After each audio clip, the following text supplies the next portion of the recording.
10 tanda-tanda kiamat besar yang disebutkan oleh Nabi SAW. Kata beliau, amblasnya bumi di belahan timur yang pertama, terjadi gempa besar. Sebagian ulama hadis mengatakan bagian Asia, di mana Allahu alam. Tapi ini tanda-tanda kiamat besar akan terjadi nanti. Kemudian terjadi lagi longsor bumi di belahan barat. Sisi barat bumi kita tahu wilayah Afrika dan seterusnya. Kemudian amblasnya bumi di Jazirah Arab. Ini yang dimaksud dengan amblasnya bumi, artinya longsor yang besar, yang sulit lagi untuk ditimbun, udah nggak bisa ditimbun, nggak bisa diperbaikin. Kalau di situ ada kota, ada kampung, pasti hancur udah. 3 sekaligus terjadi longsor di 3 titik yang berbeda dan secara waktu atau dalam waktu yang bersamaan. Ini sudah selangsung 3 tanda-tanda kiamat. Jadi pada saat terjadi di timur itu tanda-tanda kiamat besar 1. Terjadi di barat tanda-tanda kiamat besar 2. Terjadi di Jazirah Arab tanda-tanda kiamat besar 3. Kemudian di dalam hadis ini disebutkan secara beracak. Nanti sebentar setelah saya terjemahkan hadis ini saya akan sebutkan urutannya. Lalu kata Nabi SAW, kabut yang menutupi bumi ini. Kemudian ada Dajjal. Jadi kabut itu dihitung dalam hadis ini yang keempat. Dajjal yang kelima. Kemudian yang keenam binatang melata. Nanti akan saya jelaskan juga apa yang dimaksud dengan binatang melata. Yang ketujuh keluarnya Ya'juj Ma'juj. Ini juga akan kita jelaskan nanti. Kemudian yang kedelapan matahari terbit dari tempat terbenamnya. Yang kesembilan keluarnya api dari perut kota Aden yang menghalau manusia. Sulit, manusia tidak bisa melalui Jazirah Arab. Kemudian yang ke-10 turunnya Isa putra Maryam. Turunnya Isa putra Maryam. Tentu saya katakan tadi hadis ini disebutkan dan disepakati oleh para ulama sifatnya teracak. Karena cukup banyak dalil-dalil yang lain yang mengurut kejadian ini.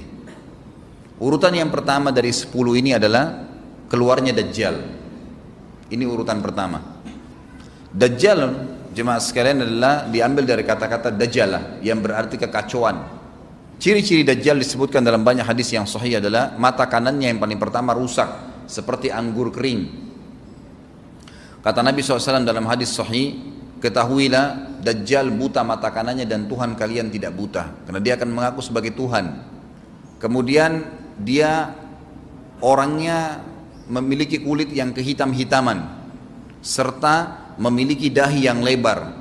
Setiap orang beriman bisa membaca di dahinya tertulis 3 huruf kafara. Semua orang yang ngerti tulisan Arab, tidak ngerti tulisan Arab akan bisa tahu dan baca itu. Kafara, kufur. Rambutnya keriting dan orangnya tinggi besar. Kata Nabi SAW, kalau kalian dengar Dajjal keluar di satu lokasi, maka menghindarlah. Walaupun kalian harus lari ke gunung, dia akan keluar membuat kerusakan selama 40 hari. Kata Nabi SAW, 40 hari itu sehari seperti setahun, sehari lagi yang kedua seperti sebulan, hari yang ketiga seperti sepekan, dan sisa harinya seperti hari kalian. Dia akan keliling muka bumi semuanya, dan kata Nabi SAW, seluruh bumi ini akan dimasuki oleh Dajjal. Tidak tertinggal satu lorong, gang, jangankan kota atau desa, kecuali Dajjal akan masuk ke dalamnya, kecuali Madinah dan Mekah. Tidak bisa dimasuki oleh Dajjal. Kata Nabi SAW dalam hadis sahih, karena di setiap pintu gerbang Mekah dan Madinah malaikat menghenuskan pedangnya dan menghalau Dajjal sehingga Dajjal tidak bisa masuk. Pada saat dia tiba di Palestina, waktu yang bersamaan di kota Madinah berkecamuk. Kaum muslimin sepakat semua keluar untuk mengejar Dajjal dan membunuhnya. Keluar dari kota Madinah satu orang yang namanya seperti namanya Nabi Muhammad SAW, Muhammad bin Abdullah, dan dia dari turunan Nabi SAW juga. Dan orang ini punya julukan Mahdi, dikenal dengan Imam Mahdi. Inilah tanda-tanda kiamat yang kedua. Pada saat dia tiba di Mekah, dibaiatlah oleh banyak kaum muslimin, tidak disebutkan jumlah pasukannya, maka terbentuklah pasukan jihad yang mengejar Dajjal menuju ke Palestina. Lalu keluar tanda-tanda kiamat 3, langsung berentetan semua. Tanda-tanda kiamat besar yang ketiga adalah pada saat pasukan Imam Mahdi dengan pasukan jihad itu tiba di Darul Bayda namanya. Hadis menyebutkan di menara itulah, di masjid itulah Imam Mahdi mampir sholat asar bersama pasukannya. Dikatakan Isa alaihissalam akan turun sambil memegang kedua sayapnya malaikat, dan dari rambutnya yang basah meneteskan air. Maka dia pun turun, lalu kemudian dia masuk, dan orang-orang pada saat itu mengenalnya kalau dia adalah Isa, dan mereka sudah tahu ini masanya keluarnya Dajjal. Ini Mahdi sudah ada, mereka tahu akan turun Isa. Sudah ada informasi seperti saya sampaikan ke Bapak Ibu sekarang, itu muslimin di zaman itu sudah tahu semua. Sholatlah mereka, kemudian mereka menuju ke Palestina. Ringkas cerita adalah Nabi Isa alaihissalam akhirnya tiba dengan pasukan mujahidin di depan pintu gerbang Babulut. Dajjal mengatakan, bukakan pintu gerbang, mereka tidak akan mampu melawan kita karena pasukannya mereka banyak memang. Maka Dajjal dengan sombongnya menunggu di depan pintu gerbang. Pada saat dibuka, Dajjal kaget melihat ada Isa alaihissalam. Dan pada saat itu kata Nabi SAW, Dajjal faham kalau sudah tiba ajalnya. Begitu melihat Isa alaihissalam, dia lari dan badannya sambil meleleh di depan para pengikutnya. Pada saat Dajjal mati, pengikutnya pada ketakutan semua. Mereka anggap Dajjal Tuhan, mereka anggap Dajjal orang yang perkasa lah, orang yang kebal lah, beragam macam kelebihan. Mereka kaget pada saat mati. Maka bertebaranlah mereka dan akhirnya mereka sembunyi di bawah pohon dan di atas batu. Kemudian batu dan pohon akan memberikan penjelasan, hai muslim ini Yahudi, bunuhlah. Maka dibunuhlah pada saat itu mereka.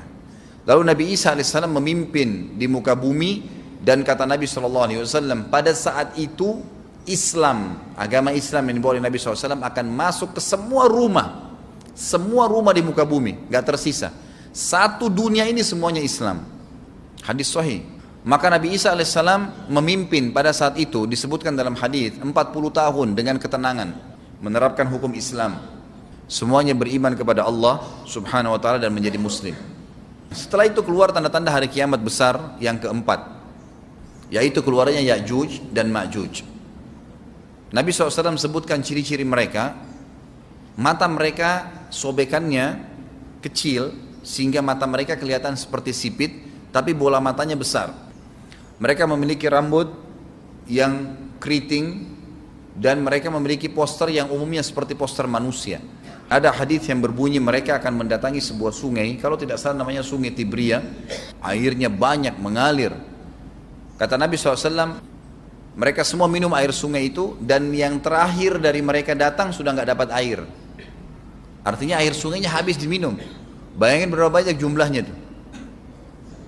Pada saat itu Nabi SAW mengatakan, Allah berfirman kepada Isa, berkata, wahai Isa, aku akan mengeluarkan hamba-hambaku yang tidak ada seorang pun dari kalian bisa mengalahkannya, termasuk Isa alaihissalam, nggak bisa mengalahkan.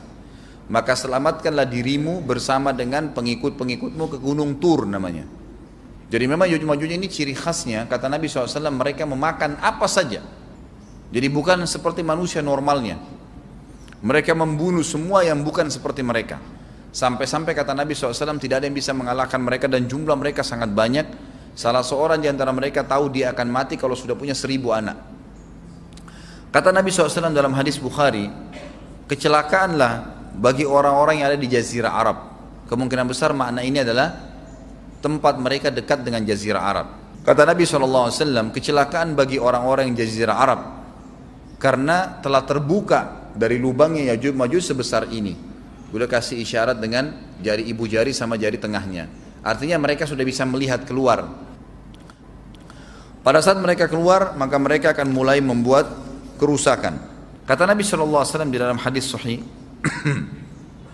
riwayat Imam Bukhari, bahwasanya Ya'juj Ma'juj akan membunuh siapapun yang mereka temui. Bahkan pada saat mereka sudah merasa menguasai bumi, mereka melepaskan anak-anak panah mereka ke langit.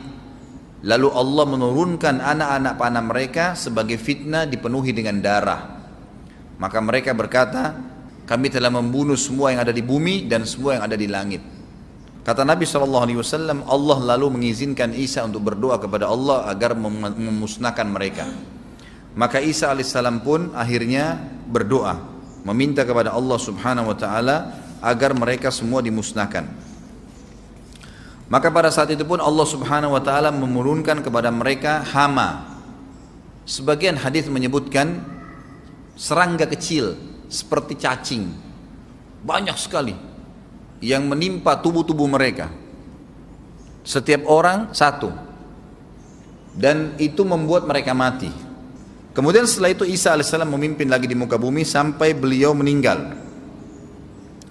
Setelah Isa alaihissalam meninggal, kembali lagi sebagian besar manusia berbuat kekufuran.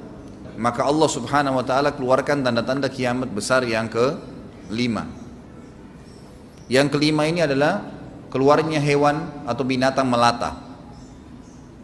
Binatang melata ini disebutkan dalam hadis yang sahih riwayat Bukhari, bahwasanya Allah SWT akan keluarkan, tapi tidak disebutkan dari bumi mana dia keluar. Dia akan keluar hewan melata yang bisa berbicara seperti manusia dan badannya dipenuhi dengan bulu. Allahu a'lam bagaimana. Kemudian dia datangi orang-orang yang kufur tersebut dan menasihatin dan mengingatkan mereka. Yang tidak mau beriman, dalam hadis dikatakan dicap oleh hewan tersebut. Allahu a'lam dicap seperti apa, sehingga ketahuan mana yang kafir, mana yang beriman. Terus dia keliling di muka bumi tapi tidak disebutkan berapa lama. Lalu kemudian Allah lenyapkan si dabbah ini. Kemudian datang tanda-tanda kiamat yang ke-6. Tanda-tanda kiamat yang ke-6, 6, 7, 8. Itu berentetan semua. Longsor besar di timur, di barat dan di jazirah Arab.